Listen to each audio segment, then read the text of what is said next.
This tragic narrative centers on its protagonist, a man identified as the Hound of the Baskerville family. He faced a death sentence after being charged with associating with demonic forces.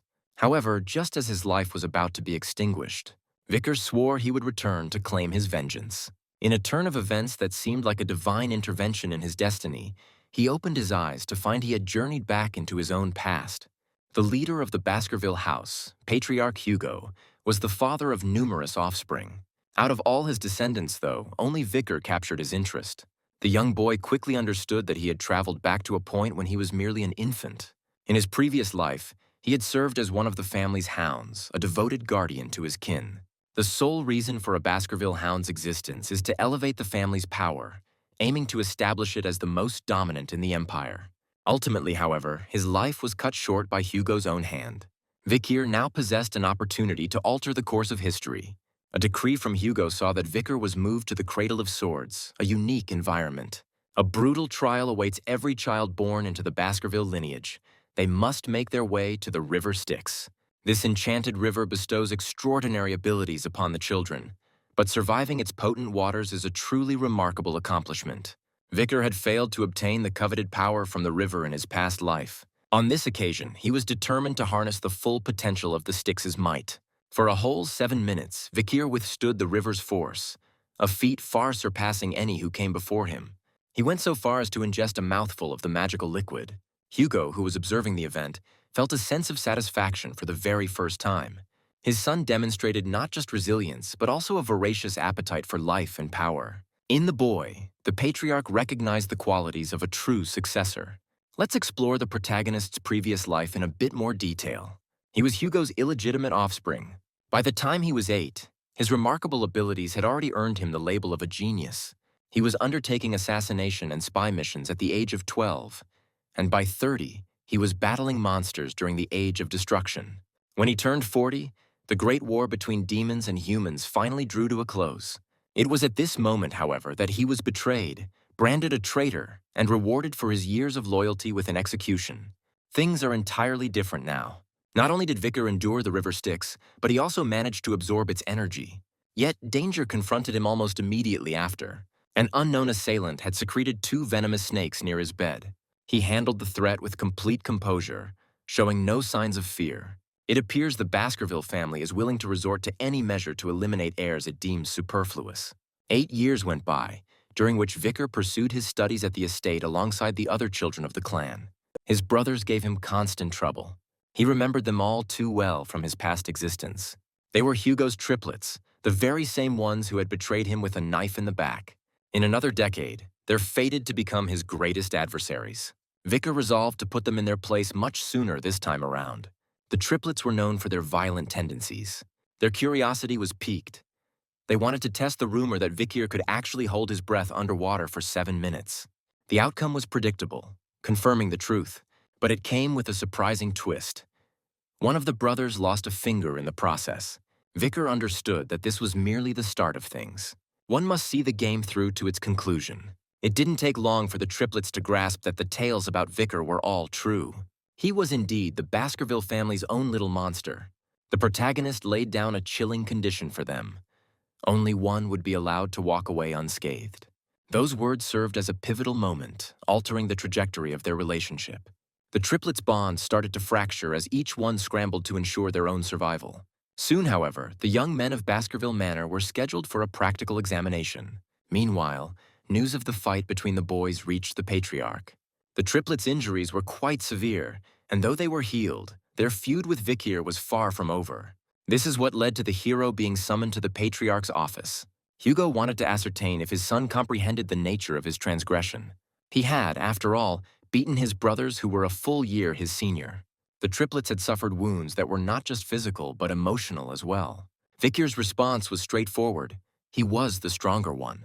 Since he emerged victorious, how could it be considered a mistake? Furthermore, the triplets had already visited the patriarch and magnanimously offered their forgiveness to Vicker. The boy himself, however, felt not a shred of remorse. He held a firm belief that forgiveness is a luxury for the weak who are unable to seek revenge. These words left Hugo utterly astonished. He came to understand that his son had grasped the foundational principle of the Baskerville family. The patriarch instructed his butler to grant the child permission to select any single item from the family's private storeroom. An overjoyed vicar had a simple desire. He only wished to claim some chocolate. As a parting command, Hugo told his son to give his all in the upcoming exam. He was not to be outdone by the direct heirs of the family. The young man's hatred for the one who had killed him in a past life only intensified. Regarding his reward, the boy ultimately selected not chocolate, but something called pure bloody beans. His intention for them wasn't consumption, however. This peculiar delicacy was needed for an exam set to occur in 5 days.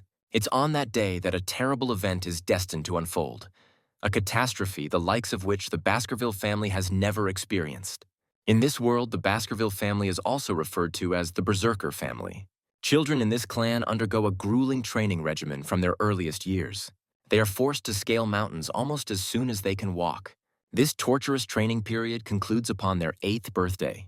Following this is the pivotal moment, a survival examination. On the designated day, all the young hounds convene near the Red and Black Mountains. They're given a straightforward objective: survive in this territory for an entire month. Their survival depends on their ability to hunt massive and powerful monsters. Venturing beyond the designated exam area is strongly discouraged, as the Red and Black Mountains are largely uncharted lands filled with unknown dangers. This was a prospect that only pleased Vicar. It had been a long while since he'd been in these parts, and he almost felt a sense of nostalgia for them. The moment the bell tolled to signal the start, the hounds dispersed in every direction. While killing fellow participants isn't forbidden, it does result in a deduction of points.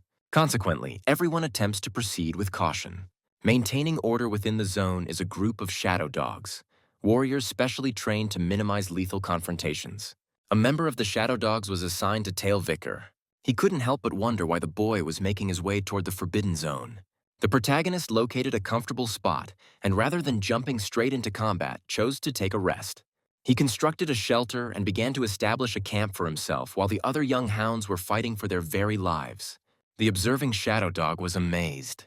Could it be that this boy, already lauded as a genius, was simply going to hide out in the forest? He eventually concluded that continuing to follow the boy was pointless. Finally alone, Vicar let out a sigh of relief. The initial phase of his plan was now complete. It was time to begin the real hunt. After a few days, he had positioned himself deep within the restricted territory. Back when Vicar was a scout, he had navigated these lands with ease. A sharp, burning scent hung in the air here. This was the sign that he was heading in the correct direction. A hellhound made its home here.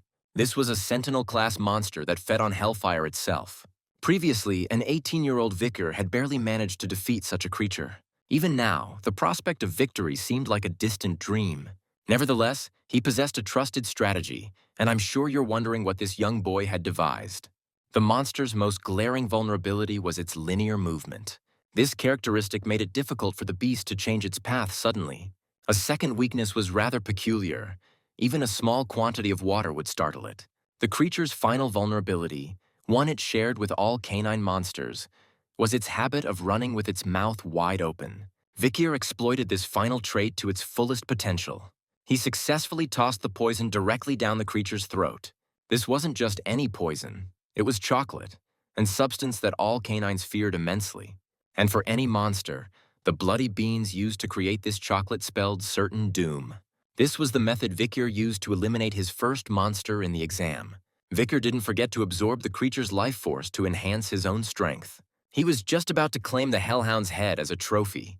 At that moment, however, a whole pack of hounds from hell itself suddenly surrounded him. But then, something occurred that terrified even these monstrous beasts. This was the very thing our hero had been dreading. Before him stood Cerberus. This particular monster possessed an extremely high danger rating and resided on a different mountain ridge. Vicar, however, spotted wounds covering its body. It appeared that the barbarian tribes in the vicinity had attempted to slay this monster. This, Vicar understood, was his opportunity. He had concealed his true capabilities for a long time at the Baskerville estate. Vicar had already mastered the family's third sword technique, which we'll examine more closely shortly. To put it briefly, other hounds didn't achieve this level of skill until they were past 18 years of age.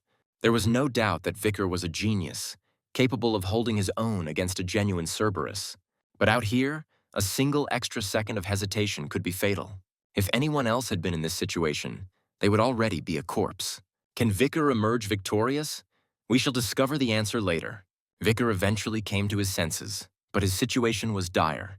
His hand was gravely wounded, and Cerberus showed no signs of letting up. Our protagonist, however, quickly devised an escape from this predicament. He broke into a sprint, desperately trying to reach the shelter he had prepared earlier. If the monster were to catch him before he reached it, it would spell his end. Vicar finally made it to his base of operations. It was there that Cerberus ran right into a series of prepared traps. The primary assault came from spears and pits that had been smeared with the essence of blood beans. The poison took effect immediately since Cerberus was of the canine type. Even in death, however, this was no ordinary monster. It was a high-ranking demon. Nevertheless, a well-aimed strike with a poisoned spear sealed its fate. Vikir could feel energy radiating from the monster's corpse. Before he could deal with the carcass, though, there was one more critical task he needed to finish. Cerberus served as a guardian, protecting its territory. This implied that a dungeon filled with treasure had to be somewhere nearby. With the guardian now dead, the dungeon was accessible. Tracking the monster using his unique skills, Vicar arrived at the correct location. But what kind of treasures lay concealed within the dungeon?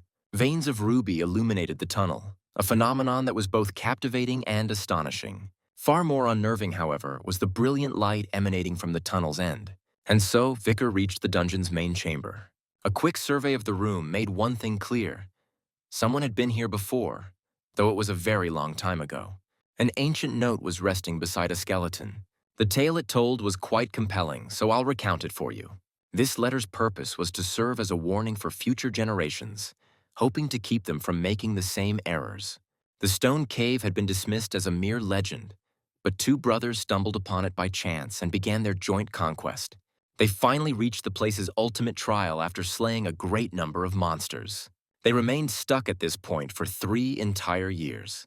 Vikir realized that the final test was waiting for him in this very chamber.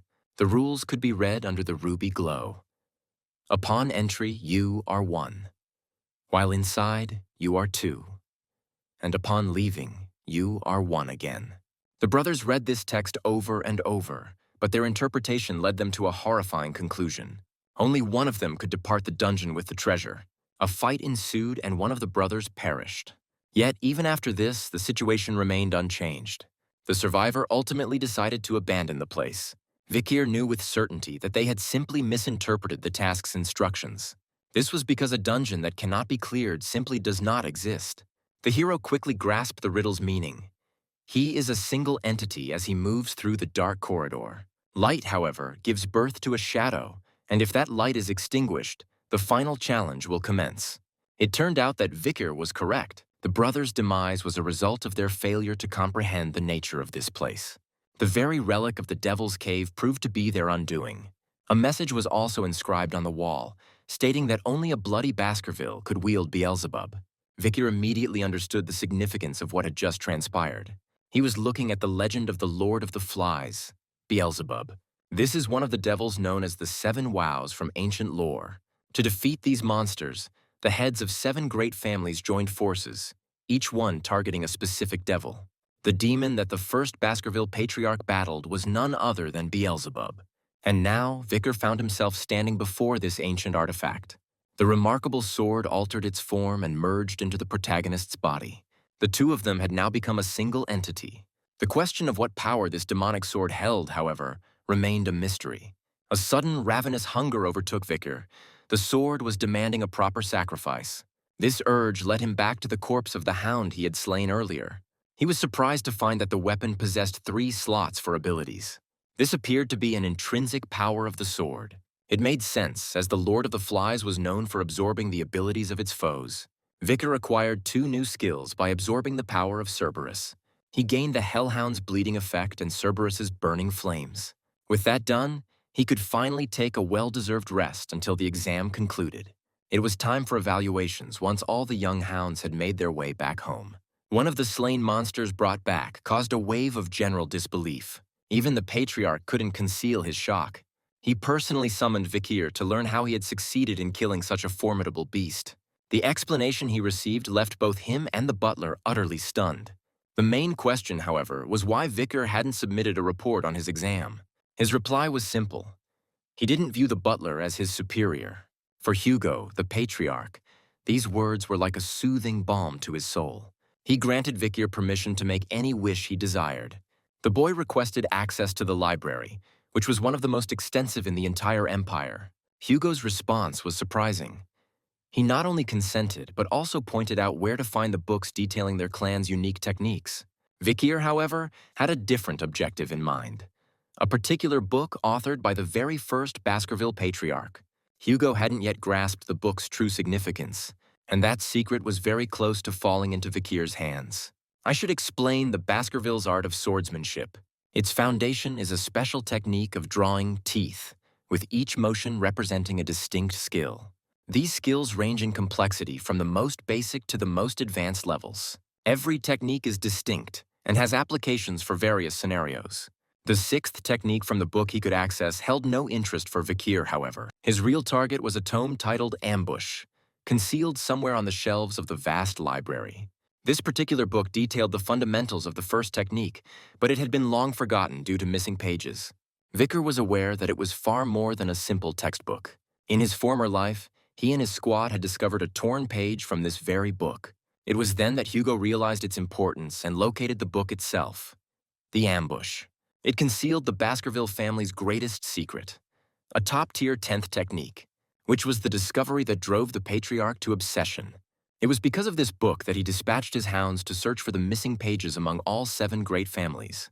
Hugo had managed to reach the 9th technique in his past life, thanks to the efforts of his subordinates. But things are different this time. Vikir had personally gathered these pages, so he had committed every word to memory. He spent only half a day reading the book, yet he remembered and fully grasped its entire contents. Reaching the 10th technique, however, is still a distant goal. Vikir had achieved a new milestone. He had finally drawn the 5th tooth. The joy he felt was overwhelming, nearly moving him to tears. He was deeply pleased, having now reached a level that took him until the age of 30 to achieve in his previous life. An 8-year-old boy had now equaled the skill of the Baskerville masters, but he had no intention of stopping there. In this lifetime, he is determined to master the 10th technique. It wouldn't be wise, however, to reveal his true power to Hugo just yet. All that's necessary is to pique the patriarch's curiosity. That very evening, Vikir approached his father and described his impressions of the 6th technique.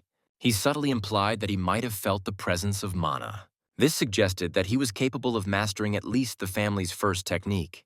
To verify this, Vikir had to face off against a ravenous, merciless monster. The ensuing spectacle left everyone in awe, but he was only happy for the chance. Vikir effortlessly began to slice the orc to pieces. The orc, which was known for its regenerative abilities, couldn't even begin to heal. The Hellhound's bleeding skill was the reason, as it gave the orc no opportunity to recover.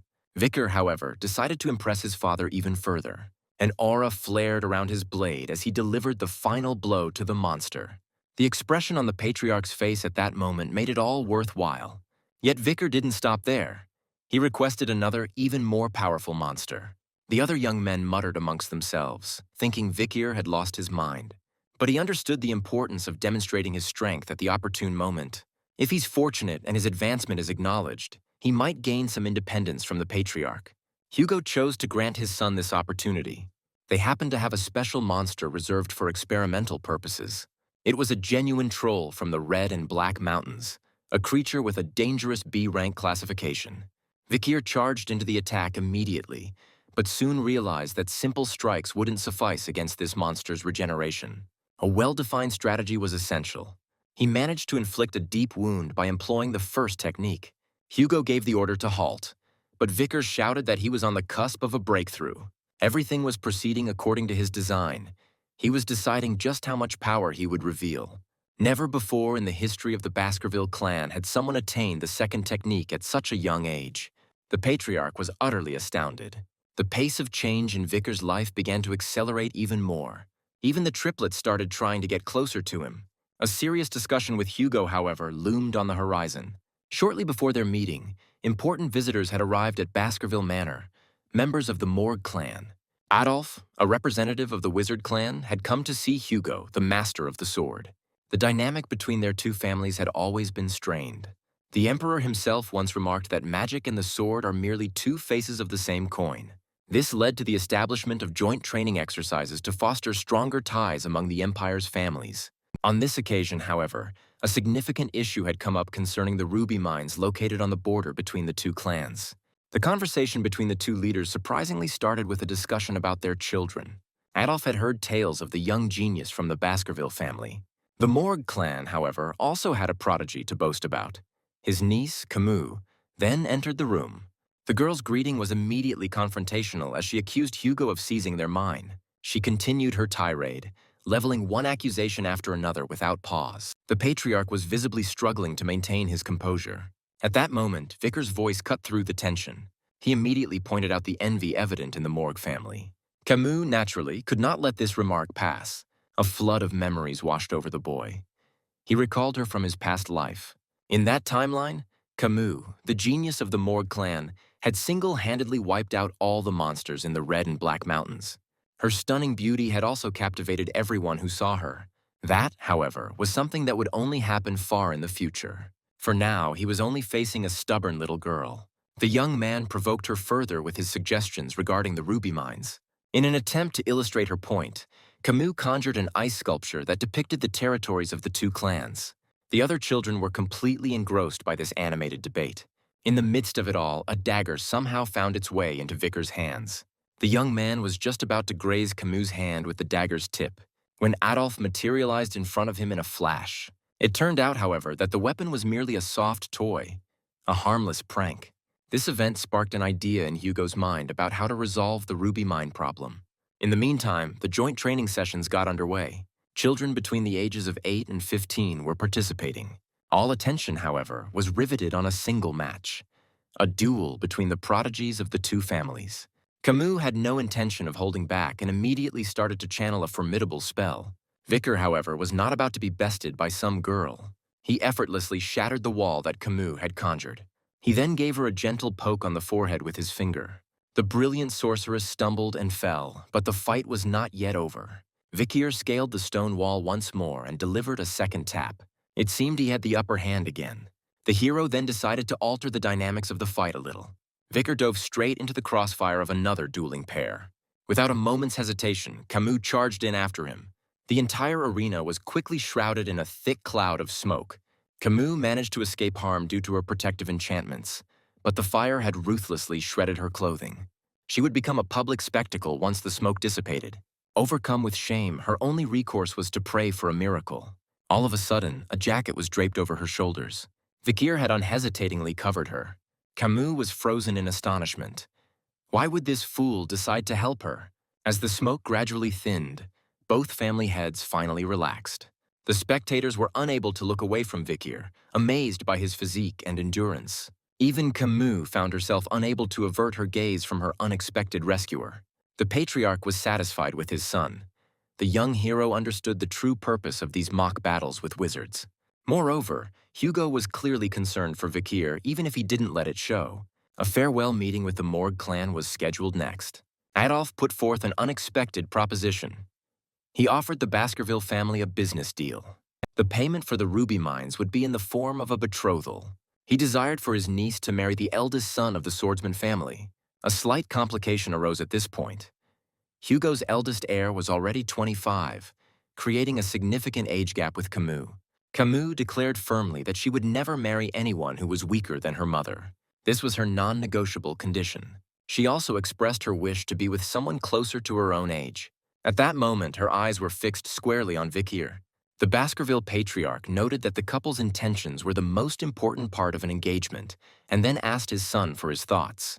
In a move that shocked everyone, Vicker consented to the proposal. While it appears our hero's journey is only just getting started, Camus was left dumbfounded by Vicker's words. Adolf, with a curious expression, assessed the potential groom for his niece.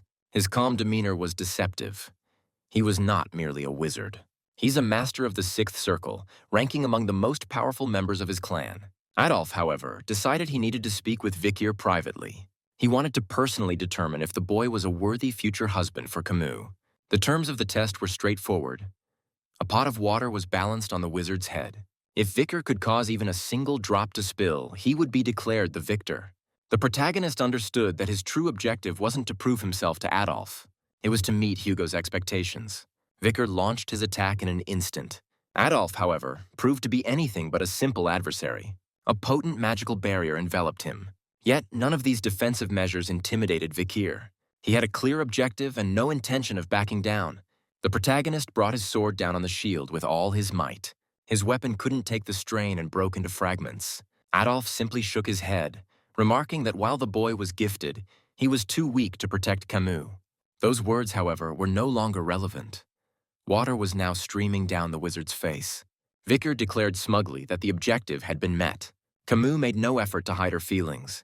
Her expression said more than words ever could. Could the Patriarch of Baskerville truly be raising a hound that is stronger than anyone ever conceived? I trust you remember our hero well.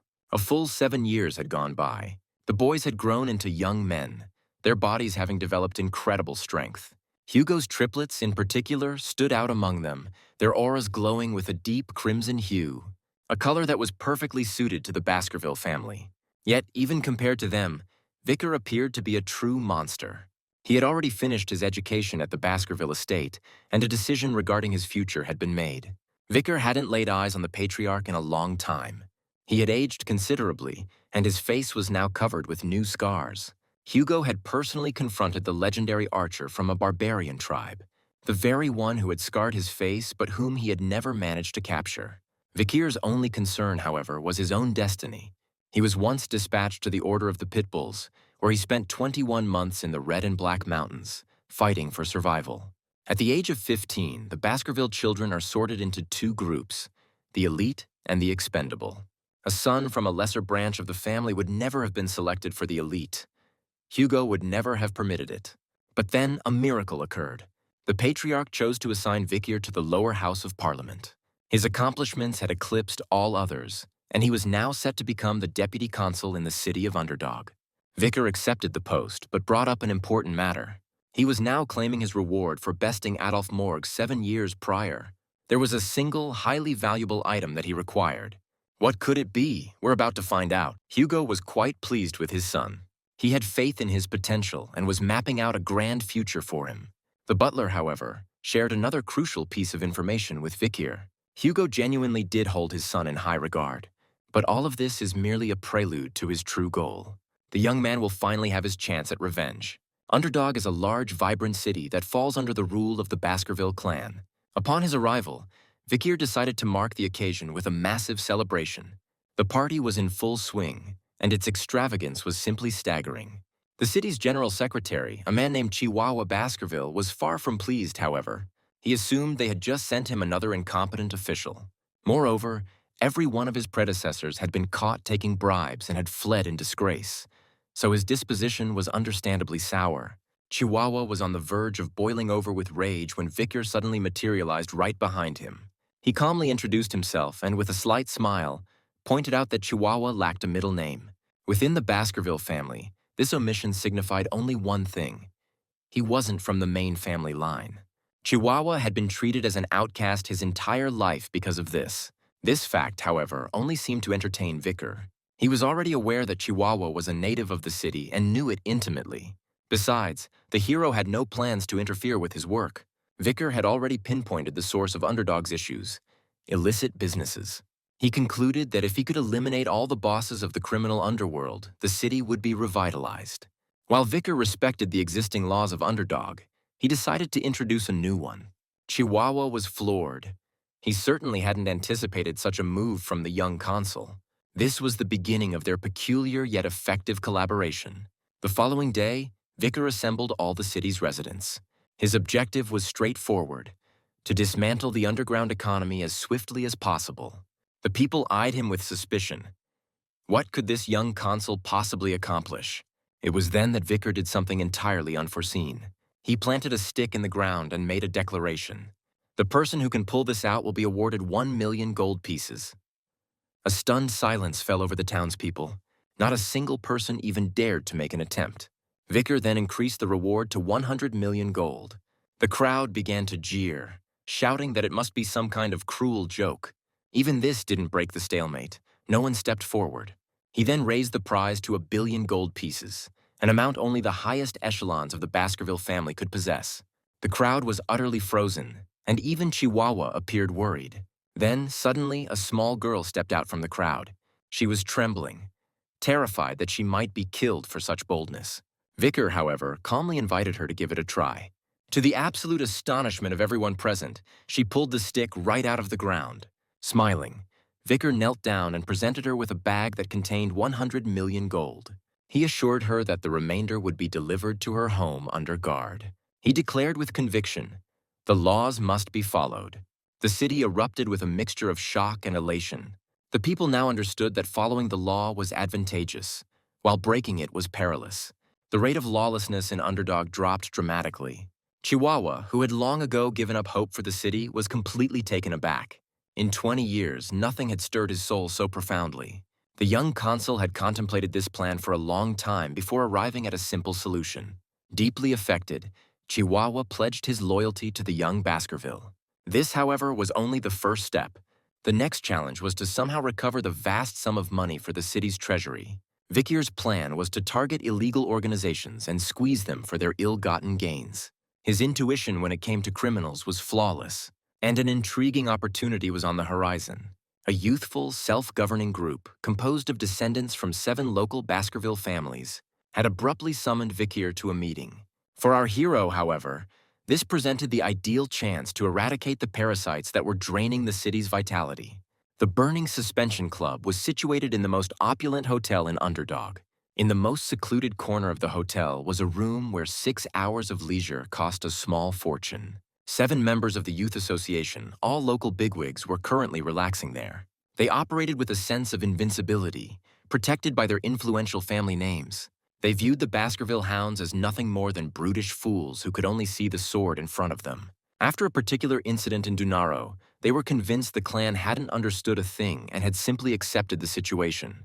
Dunaro, a family that had been among the most loyal to the Baskervilles, was wiped out to the last member on the Patriarch's orders. We will circle back to that story at a later time. The wealthy youths, in the meantime, decided to stage an event to draw the new consul, Vikir, to their club. Their plan was to embarrass him and force him to cover the bill for their entire extravagant party. They believed he would be intimidated and stop interfering in their business. They had, however, seriously misjudged him. Vikir made his entrance into the exclusive hall with a group of girls, leaving everyone stunned. He introduced himself nonchalantly, and the crowd recognized him at once. But Vikir's intentions were entirely different. He had no plans to join in the merriment. The protagonist strode over to the champagne tower and, without so much as a blink, sent it crashing to the floor. A hush fell over the hall. Vikir glared at the elite fools and informed them that they would indeed be paying for everything, and not just with gold. Their vapid conversation held no interest for him. He issued a reminder. The hounds of Baskerville never question their master, but your minds have long been fogged by money and power. This is the reason he came. The young consul intends to teach these parasites a lesson they won't soon forget. The confrontation, naturally, concluded in Vikir's favor. The rich parasites were hauled off to prison, all the while shouting about their connections, wealth, and influence. Even Chihuahua was shocked by the extent of their injuries. He was not yet aware that this was merely the beginning. These golden youths were more than just a clique of privileged kids. They were a clandestine organization that was openly challenging the authority of the Baskervilles. Vikir could see it clearly in their insolent, self-assured expressions. But an execution was scheduled for as soon as the sun dipped below the horizon. The moment they grasped that this was no joke, all their bravado evaporated. They started pleading for their lives, offering to surrender everything they possessed. It is, however, forbidden to carry out an execution without evidence, and Vikir had his own ways of ensuring that such evidence would surface. A prison guard arrived at the cell carrying a specific item. Following Vikir's orders, he had brought interrogation tools. The hero was preparing to transform these rats into fountains of truth, regardless of how much they begged. News about the 7 wealthy men spread through the city like a contagion. People speculated that it was just a typical power struggle between the old and new elite. The criminals' families even dispatched a formal apology to the consul.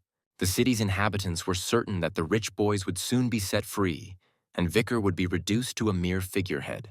No one, however, could have predicted the actual outcome. 7 severed heads were put on display in the main city square. The city was frozen in shock, while Vikir felt a sense of satisfaction. Justice had been served. This, however, represented only the initial step. The subsequent stage involves the annihilation of criminal organizations. And to reach the top bosses, the city is about to endure a bloodbath. Chihuahua pledged his assistance. Vickers' new plan, something even more audacious, needed to be executed. The plan was to sell the protagonist himself as a slave. On the edge of Underdog, near a massive circus tent, a line of opulent carriages had already formed. A clandestine slave auction was scheduled to take place here this evening. And it goes without saying that no one in the Baskerville family had any inkling of this. The merchandise included abducted barbarians, nobles, and ordinary citizens. This was Vikir's destination, with Chihuahua perfectly playing his part, disguised as a merchant. His special item for sale was quite a sight, with long black hair and fiery red eyes, a truly exotic and rare find. The auction commenced, and its sheer scale was remarkable. The auctioneer ceremoniously started the bidding by revealing the first item, an A-rank monster. This particular creature possessed 19 hearts and was valued at 250 million gold. Following that, they presented a barbarian from the Balak tribe, a wild, rebellious slave perfect for taming. The audience, however, showed their displeasure. They were clearly unimpressed with the offering. The barbarian girl fought back and screamed, but she was swiftly subdued and hauled away. An auction of this caliber demanded only the most worthy items. The subsequent item for sale was Vicker. The auctioneer enthusiastically billed him as the main attraction of the evening, and he wasn't wrong. The bids climbed rapidly, eventually hitting 6 billion gold. The winning bidder was revealed to be a powerful baron. He was the underworld's new kingpin, a man whose fortune had recently exploded. This acquisition, however, was not meant for the baron's long-term collection. His strategy involved reselling the boy at the capital's auction block, anticipating an even greater financial return. As Vikir was presented before his new owner, a grin spread across the baron's face as he promised that a great deal of amusement was in store. The young hero, however, had already begun to execute his own strategy. He shattered his restraints in a single fluid motion. A solitary, devastating blow reduced the baron to a lifeless and bloody heap on the floor. Tearing off his disguise, Vicker raised his chin and offered a defiant greeting to the assembled guests of the auction. He made it abundantly clear that not a single one of them would be leaving this place alive. Surprisingly, Vicker's declaration did not seem to frighten anyone. The auctioneer quickly regained his composure and commanded the security forces to move in. Their perception was of an unarmed young politician, one who was, moreover, cast in the role of a slave. In reality, none of that mattered. Beelzebub materialized in Vikir's grasp as if answering an unspoken call, and the conflict erupted with fresh intensity. His strikes landed with such speed and force that his adversaries had no time to even comprehend their situation. A brilliant crimson aura flared to life around the hero, as though death itself had made an appearance in the arena. It became obvious to all that they were confronting not just a simple fighter, but a true master of the sword. While Vicker was busy eliminating his foes, Chihuahua's cover was blown. The auctioneer seized him, holding a dagger menacingly against his throat. For a moment, it seemed as though the entire plan had unraveled. Chihuahua yelled for Vicker to press on, but the young man simply smiled. He had no intention of abandoning his companion, as every contingency had already been accounted for. The young consul produced a whistle and blew a sharp, piercing note. An ear-splitting shriek tore through the air, forcing everyone to clap their hands over their ears. Yet nothing else seemed to happen. The auctioneer let out a triumphant laugh, believing he now had complete command of the circumstances. Suddenly, a sword blade erupted from his throat. A full legion of grim, battle-tested warriors stormed into the chamber. Their very presence erased any doubt. These were the pit bulls of the Baskerville family. They were the Empire's most feared nocturnal order, infamous for their brutal purges and merciless efficiency. The expression on Vicker's face confirmed that events were unfolding precisely as he had designed. The assistant to the Baron who had purchased Vikir understood the situation instantly. Her face went pale with the knowledge that if the pit bulls had arrived, no one was getting out of this place alive. Vicker, however, abruptly ordered that she be kept alive. As for everyone else, he commanded them to be torn to shreds. The events that followed are best left to the imagination. The auction hall transformed into a true charnel house, filled with screams, blood, and the finality of death. The commander of the Pitbull Order, who was also his uncle, approached Vicker. He clapped his nephew on the shoulder, affirming that if he ever needed assistance, a simple whistle would suffice. He went so far as to invite the boy to become a member of the order. Vicker, however, had more pressing matters to attend to. He proceeded to the warehouse where all the slaves and monsters were being held captive. It was there that he located her. The same barbarian woman who had resisted so fiercely at the start of the auction. The poor woman was clinging to life by a thread. It was evident she had endured torture and mistreatment, which had sapped nearly all of her previous vitality. She was, however, more fortunate than the others, for Vikir had found her. He administered a healing potion to her without a second thought, and a near-miraculous recovery took place. The woman abruptly regained consciousness. The protagonist had a rudimentary grasp of the barbarian tongue, so he quickly urged her to flee. The girl yelled something unintelligible but complied, disappearing into the shadows. Vikir's thoughts had already moved on. It was time to claim the evening's grand prize. His objective was unambiguous: the carcass of the monster with 19 hearts. Beelzebub seemed to hum in the hero's hand, as if it could sense the impending meal.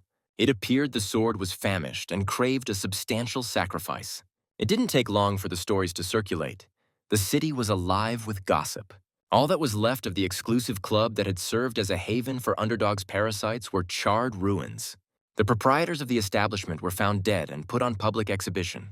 This served as a grim notice to any who might think they could evade the new regime. The situation became so intense that the heads of the 7 most powerful clans came to literally plead for forgiveness. Vikir, however, had no intention of offering them clemency. He possessed proof of their descendants' crimes, and by the laws of the Baskerville family, this had only one meaning: 3 generations of these traitors would not live to see another sunrise. In spite of all this bloody upheaval, the city actually started to thrive. The crime rate plummeted, and the young consul's renown only continued to expand. Chihuahua had undergone a transformation as well, now serving as a devoted ally to Vikir. The Secretary General held the unwavering conviction that Underdog could only prosper under such a leader. But Vikir's work was not yet complete. He had another crucial meeting scheduled with the woman known as Cindy. It was the blonde whose life he had intentionally spared. Naturally, he had kept her alive for a specific reason. The young consul was aware that Baron Gambino's rapid ascent was largely due to this young woman's influence. His investigation had validated his theories. Cindy possessed a rare talent for generating wealth even in the most dire of circumstances. Vikir presented her with an ultimatum: provide answers to all his questions and earn her freedom. The alternative? Well, there were not many other possibilities, a fact the girl understood perfectly. He had one primary interest: her assessment of him as a political figure. Cindy gave an honest reply, stating that he was managing quite effectively. Vikir, however, was seeking the unvarnished truth that lay beneath her polite response. Fear gripped Cindy the moment their gazes locked. Vikir's stare was cold as he demanded to know precisely what he was doing incorrectly. The girl knew that stalling was futile. She had to be direct. She elaborated that while good works were admirable, laws targeting crime were insufficient on their own. In time, these same laws would begin to negatively impact ordinary citizens, and the resulting public anger would be directed at the consul. Furthermore, the Baskervilles would not tolerate him becoming more powerful than their own representative and underdog. The solution? Cindy proposed a straightforward yet perilous strategy: cede all power and credit back to the clan's leader and then vanish from the public eye. She suggested enrolling in the Imperial Academy, a distant and inconspicuous destination. Then, when the moment was right, the Baskerville chief would serve as a convenient fall guy. The suggestion was akin to a dog turning on its own master. The girl was adamant that this was the only way for the hound to escape the patriarch's ire. Vikir gave her his full attention as she spoke. He found her reasoning sound as it aligned with his own conclusions. He was a man who always honored his commitments. So Cindy was now free to go. He had one final question for her before she left. What information did she have on the Dunaro clan? This merchant family was once well known, before a tragic event erased them from existence. The youngest son of the Dunaro family had decided to flaunt his sword skills. The Baskervilles were shocked to see the boy demonstrating their clan's secret techniques. News of this reached the patriarch, who then unleashed his hunting dogs. The Dunaro clan was permanently eradicated, but they were not the true culprits. 7 young parasites from prominent clans had stolen the technique and coached the hapless boy in order to frame his family. Cindy could not fathom why Vikir was recounting this old tale. The explanation was simple.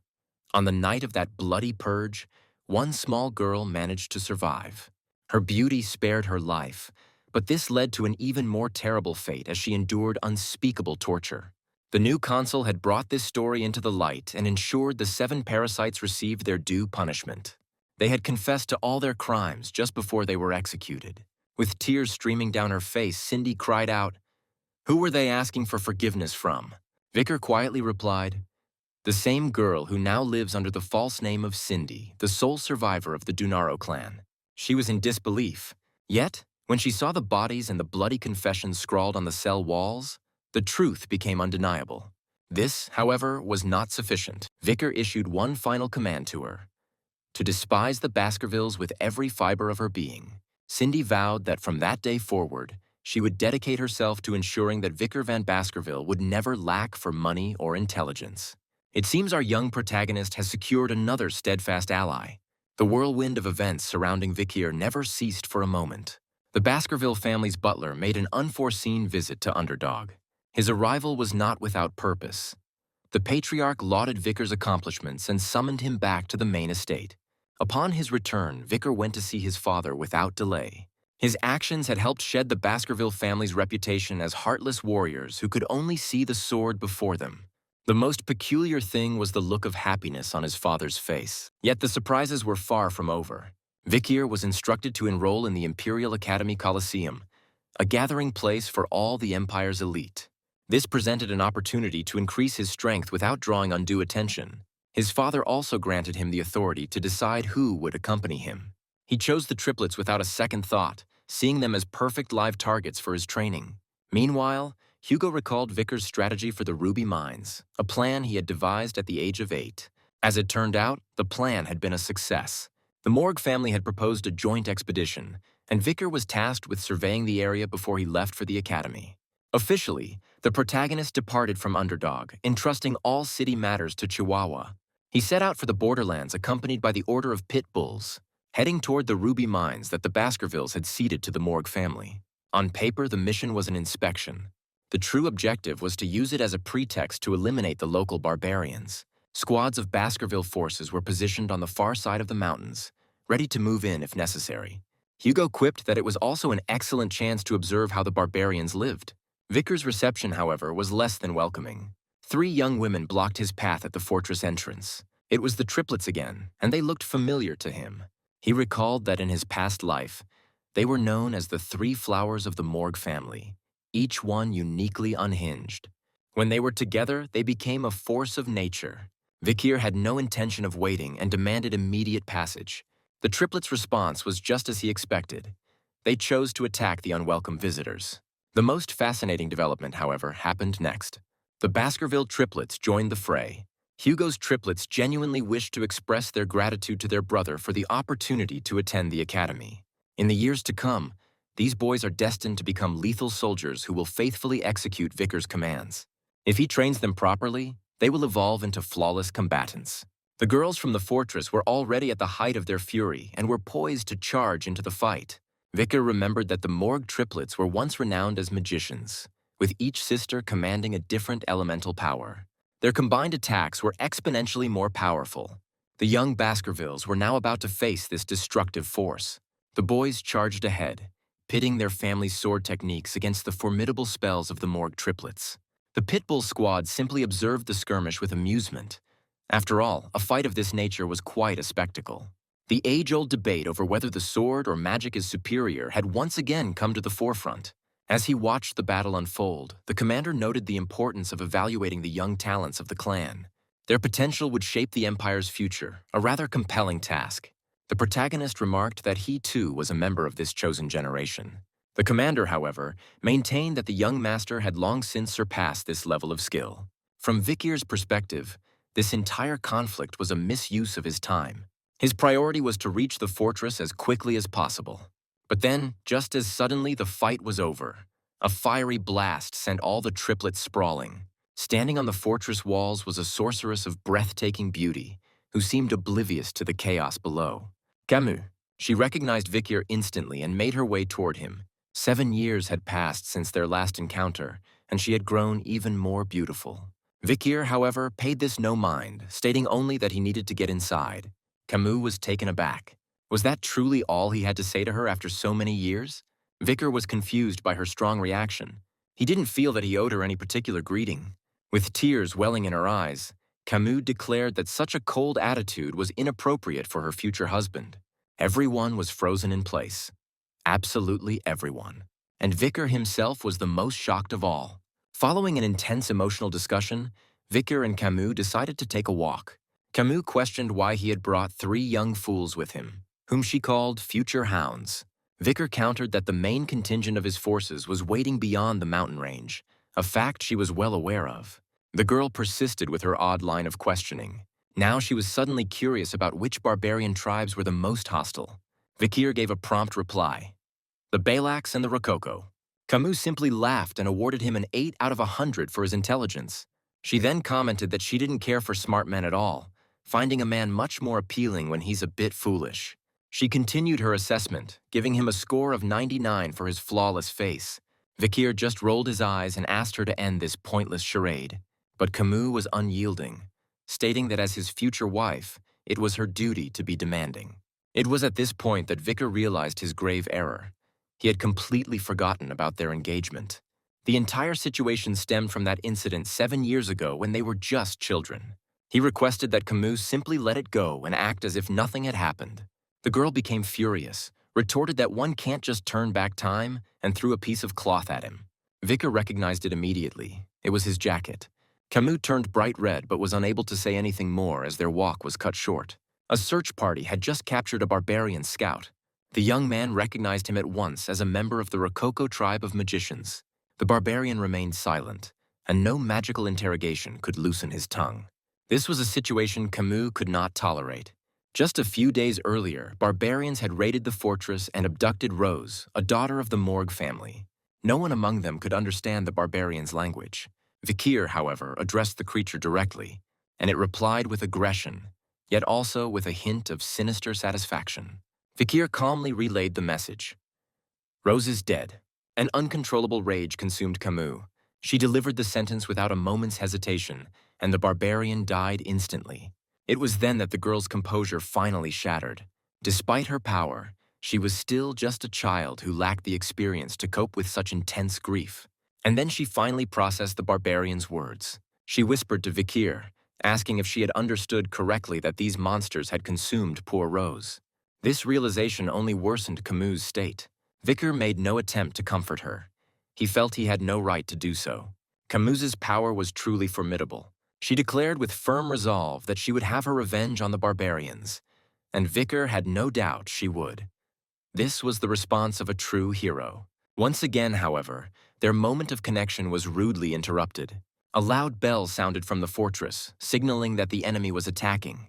Barbarians were already swarming the walls, their arrows darkening the sky. The mountain folk were not only fierce warriors, but also expert archers. Vicar had a feeling that he might have arrived on the scene a bit prematurely. He had no time to ponder this as 2 barbarians suddenly ensnared him with ropes around his neck. They spoke in an unfamiliar tongue, but their intent was perfectly clear without translation. They had successfully hunted a man. Vicar, however, had no intention of becoming their quarry. He freed himself from the 2 women with a simple, effortless movement. The protagonist recalled Hugo's command not to join the fight until the main forces had arrived. But was there any point in waiting at all? Lost in thought, Vicar mechanically parried arrows until he heard Camus' voice from behind him. She couldn't understand his hesitation to kill them. The daughter of the Morgue family desired the death of every last one of these barbaric savages. At the same time, she was impressed by the level of mastery the Baskerville heir had attained. But if Vicar was bound by the patriarch's orders, then she would have to take matters into her own hands. Her desire for vengeance for her cousin was simply too powerful to ignore. Suddenly, a slender needle struck her in the neck. The barbarians were employing a paralytic poison. The situation was quickly becoming perilous. The young man knew he had to act with caution and perhaps even consider a tactical withdrawal. Camus yelled that she couldn't stop, that her quest for revenge was paramount. Vicar urged her to think logically. But just then, something streaked past his head with immense force. It was an arrow, and its destructive power was so great that it momentarily stunned him. In that brief second, Camus vanished. The barbarians had taken her. Vicar's gaze snapped in her direction, and he realized who he was facing. It was the girl with the bow. She was the same one he had set free at the slave auction. Vicar was utterly dumbfounded. Was betrayal truly the reward for his act of salvation? She stated curtly that the Morgue family was of no concern to him. If he wished to retrieve the beautiful girl, he would need to come after them. Vicar was contemplating whether to unleash his full power when a massive wave of magical energy erupted behind him. It was Adolphe Morgue, and the magician was incandescent with fury. His magic ripped the earth asunder, attempting to block the barbarians' escape. They managed to slip away nonetheless, making for the forbidden lands near the Red and Black Mountains. Adolphe, consumed by despair, knew he was powerless to rescue his niece. But then, Vicar himself called out. This was hardly his first foray into danger. The morgue leader didn't even consider trying to hold him back. On the contrary, this brilliant and fearless Baskerville was now his only hope. The thick forest of the Red and Black Mountains was situated within Baskerville lands. This area was infested with monsters and other terrifying creatures. A normal person would not survive for even an hour there. It wasn't called the forest that consumes life for nothing. This, however, didn't bother Vikir. He felt completely at ease here. Adolphe and a contingent of pit bulls trailed behind him. The Baskerville triplets, mesmerized by his prowess, couldn't tear their eyes away. They soon neared the barbarian encampment. To avoid detection, Adolphe Morgue wove a spell of silence around them. He vowed he would never forget his nephew's assistance in this matter. Meanwhile, a furious Camus was shouting that she would kill every single barbarian. Her threats, however, fell on deaf ears. One of the barbarians had clearly taken an interest in her. He couldn't understand her words, but he could tell she had no intention of complying. However, Ayan, the same girl Vikir had once rescued, gave a command that her prize was not to be touched. The barbarians started to quarrel, but Ayan swiftly asserted her authority. The man relented, which was unusual, as he wasn't known for giving up his trophies. Ayan had just begun to speak with Camus when a loud explosion rocked the area from behind. The camp was under attack. Camus knew at once her uncle had arrived. Meanwhile,